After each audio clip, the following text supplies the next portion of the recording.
Astro TV viewers மற்றும் subscriber அனைவருக்கும் என்னுடைய பணிவான அன்பான வணக்கத்தை தெரிவித்துக் கொள்கிறேன். நாம் இந்த பதிவில் பார்க்கவிருப்பது இந்த வார ராசி பலன்கள். ஜோதிடத்தை பற்றி நீங்கள் முழுவதுமாக தெரிந்து கொள்ளணும் அப்படின்னு நீங்கள் நினச்சிங்கன்னா நம்ம சேனலை சப்ஸ்கிரைப் பண்ணி வச்சுக்கோங்க. அப்போ தான் நான் போடுற இது போன்ற ஜோதிட பதிவுகள் உங்களுக்கு உடனே வந்து சேரும். மார்ச் மாதத்தின் 3வது வாரத்தில் திருக்கணித பஞ்சாங்கப்படி நவகிரகங்களின் சஞ்சாரத்தை பார்த்தால் சூரியன் மீன ராசியில் அமர்ந்திருக்கிறார். செவ்வாய் கும்ப வீட்டில் அமர்ந்திருக்கிறார். புதன் மீன ராசியில் சஞ்சரிக்கிறார். மேஷத்தில் குரு சஞ்சரிக்கிறார். சுக்கிரன் கும்ப ராசியில் பயணிக்கிறார்.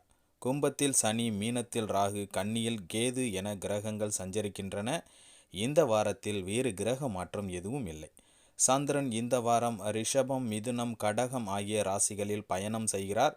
கன்னி, துலாம், விருச்சகம், தனுசு ஆகிய ராசிக்காரர்களுக்கு இந்த வாரத்தில் சந்திராஷ்டமம் உள்ளதால் சற்று கவனமாக இருப்பது நல்லது. இந்த வார கிரகங்களின் சஞ்சார கூட்டணி பார்வைகளால் மேஷம் முதல் மீனம் வரைக்கு உண்டான 12 ராசிக்காரர்களுக்கும் யாருக்கு அதிர்ஷ்டம் அதிகரிக்கும், சுப விரய செலவுகள் யாருக்கு வரும் என்று இப்பொழுது பார்க்கலாம். இந்த வார கிரகங்களின் சஞ்சாரம்: சூரியன் மீன ராசியில், செவ்வாய் கும்பராசி, புதன் மீன ராசி, குரு மேஷராசி, சுக்கிரன் கும்பராசி, சனி கும்பராசி, ராகு மீனராசி, கேது கன்னிராசி.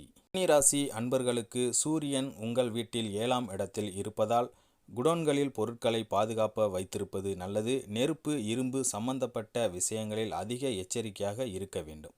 வெளியூர் பயணங்களால் அதிக நன்மை உங்களுக்கு இப்பொழுது இல்லை. உடல் சோர்வு உண்டாகும். சந்திரனின் சஞ்சாரம் தொழிலுக்கு உதவிகரமாக இருக்கும். செவ்வாய் 6ஆம் இடத்தில் இருப்பதால் நீங்கள் துணிச்சலுடன் செய்யும் வியாபாரத்தில் அதிக லாபம் பார்ப்பீர்கள்.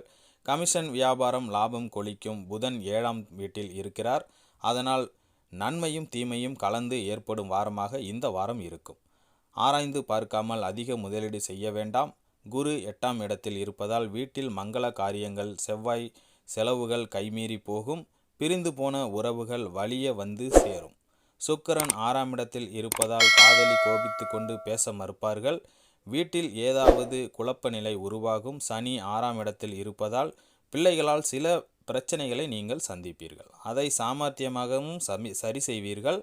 ராகு 7ஆம் இடத்தில் இருப்பதால் குடும்பத்தில் மன நிம்மதி குறையும். வீண் வம்புகள் வீடு தேடி வந்து சேரும். எதிரிகளின் சூழ்ச்சி தொழிலுக்கு இடையூறாக இருக்கும். கேது 1ஆம் இடத்தில் இருக்கிறார். அதனால் வாக்கு கொடுத்து வம்பில் மாட்டிக்கொள்ளாதீர்கள். தேவையில்லாத பண செலவு அதிகரித்து கடன் வாங்கும் நிலைக்கு கொண்டு வந்து சேர்க்கும். அன்பர்களே, இத்துடன் இந்த பதிவு நிறைவடைகிறது. இந்த பதிவு உங்களுக்கு பிடித்திருந்தால் நம்ம சேனலை லைக் பண்ணுங்கள், ஷேர் பண்ணுங்கள், கமெண்ட் பண்ணுங்கள். குறிப்பாக சப்ஸ்கிரைப் பண்ணி சப்போர்ட் பண்ணுங்கள். மீண்டும் அடுத்த பதிவில் உங்களை சந்திக்கிறேன். அதுவரை உங்களிடமிருந்து விடைபெறுகிறேன். நன்றி, வணக்கம்.